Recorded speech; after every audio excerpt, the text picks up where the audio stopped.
Assalamualaikum warahmatullahi wabarakatuh. Auzubillahi minasyaitonirrajim. Bismillahirrahmanirrahim. Fazakir innama anta muzakir.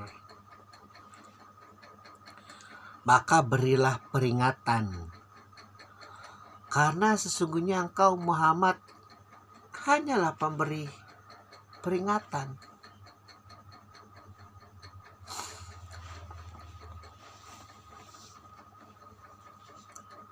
Al-Quran yang berjalan dalam bentuk fisik Rasulullah, dalam bentuk non-fisik berupa kata-kata. Ketika pena-pena mengatakan peringatan lalu diucapkan oleh lidah Rasulullah,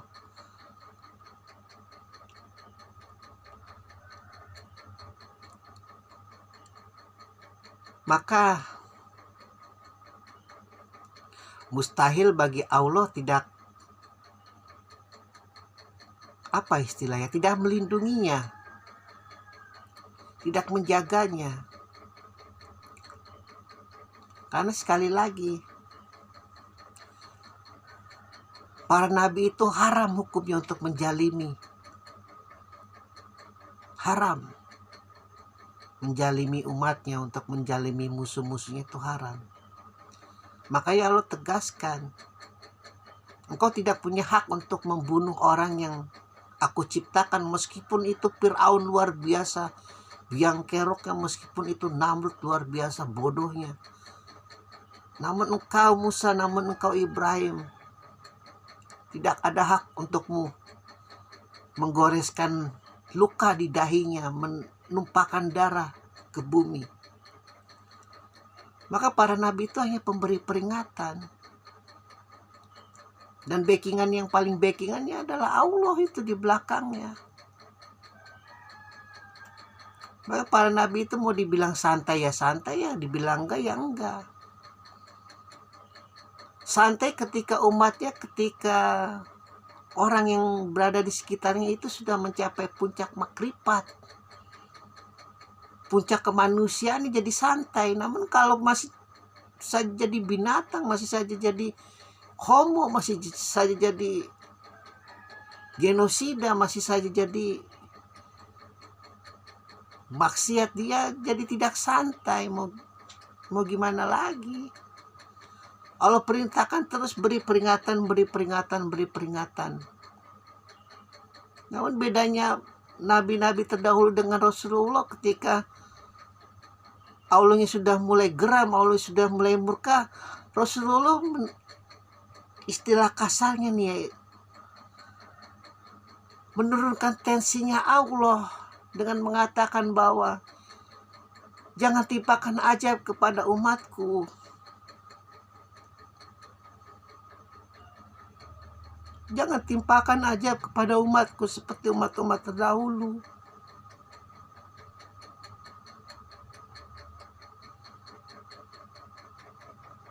Biar mereka tumbuh berkembang dengan akal-akal mereka, dengan kemaksiatan mereka,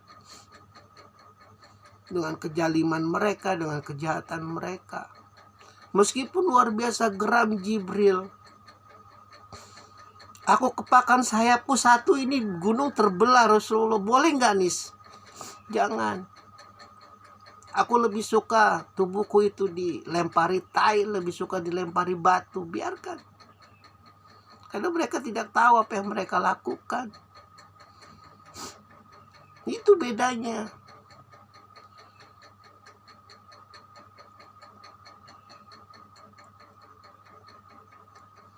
Sebelas 12 dengan hatinya Musa itu, ketika mengingat bahwa bagaimanapun itu Firaun adalah ayahku, tidak mungkin aku mengangkat senjata ke hadapan ayahku walaupun dia hanya ayah angkatku. Maka selalu melarikan diri kemanapun, sampai mendapat jodoh pun hasil dari dia melarikan diri. Karena dia telah menumpahkan darah Dari hasil dia tidak berhasil menahan emosinya.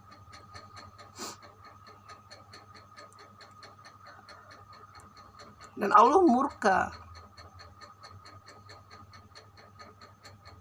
Sesuci apapun engkau Rasul, sesuci apapun engkau Nabiku, kau tidak punya hak untuk menumpahkan darah. Kau tidak boleh berhak, tidak ada hak untuk menjalimi.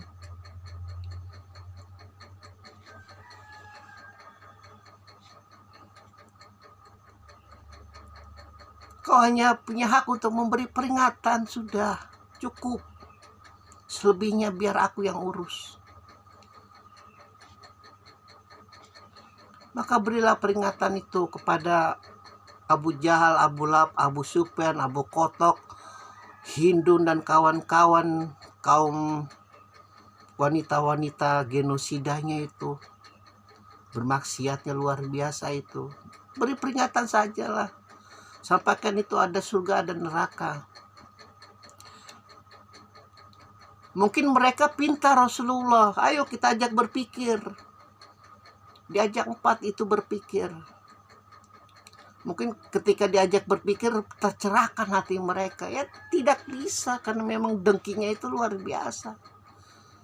Seperti kuali itu kalau dibakar terus di bawah pantat itu hitamnya luar biasa. Kalau tidak dibakar api jahanam itu tidak akan bisa putih lagi, suci lagi.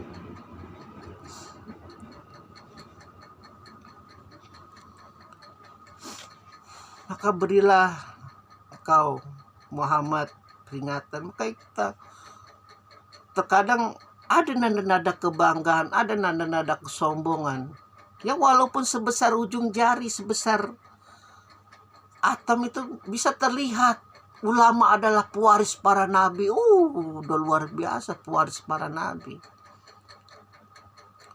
Tapi mengkafir-kafirkan mazhab orang lain. Tapi menumpuk-numpuk harta, menumpuk-numpuk wanita, menumpuk-numpuk rumah, menumpuk-numpuk mobil, menumpuk-numpuk tanah. Pewaris para nabi kelakuannya seperti itu. Aku punya keponakan yang sangat konyol. Ingin menjadi ustadz hanya karena ingin menikah banyak. Konyol. Kayaknya enak jadi ustadz, istrinya banyak.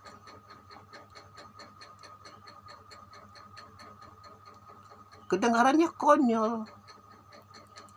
Tapi kalau logika-logika semacam itu tumbuh subur di setiap anak-anak yang akan menjadi generasi masa depan, ya Islam hanya jadi sarang pencabulan, hanya jadi sarang perjinahan.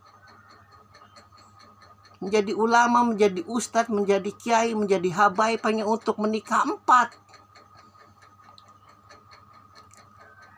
Ketika Imam Ali dari tengah malam sampai subuhnya itu menangis bersama Rasulullah, bersama Khadijah. Ulama-ulama, ustadz-ustadznya bercinta dengan wanita-wanitanya itu mungkin. Sibuk dengan istri ke-1, ke-2, ke-3, belum gundik-gundiknya mungkin. Maka hati-hati. Jangan mengaku pewaris para nabi. Kalau aliansi politiknya itu kepada orang yang suka menggenosida, yang suka mengkorupsi, yang suka nepotisme, yang suka mengkolusi.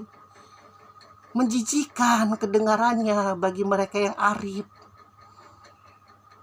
Bagi mereka yang tahu jalan kebenaran, bagi mereka yang tahu jalan kesucian.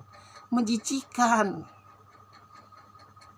Itu tuh yang di dalam Al-Quran disebut, aku bakar mereka dengan sholat mereka, dengan sujud mereka, dengan rukuk mereka, aku bakar. Celakalah bagi mereka yang sholat. Mengakui pewaris Rasulullah tapi kelakuannya tidak Rasulullah. Hati-hati. Maka berilah peringatan, karena sesungguhnya engkau hanya pemberi peringatan, tidak kurang tidak lebih. Muhammad, santai sajalah. Allah memang Tuhan yang paling santai. Alhamdulillahirabbil alamin.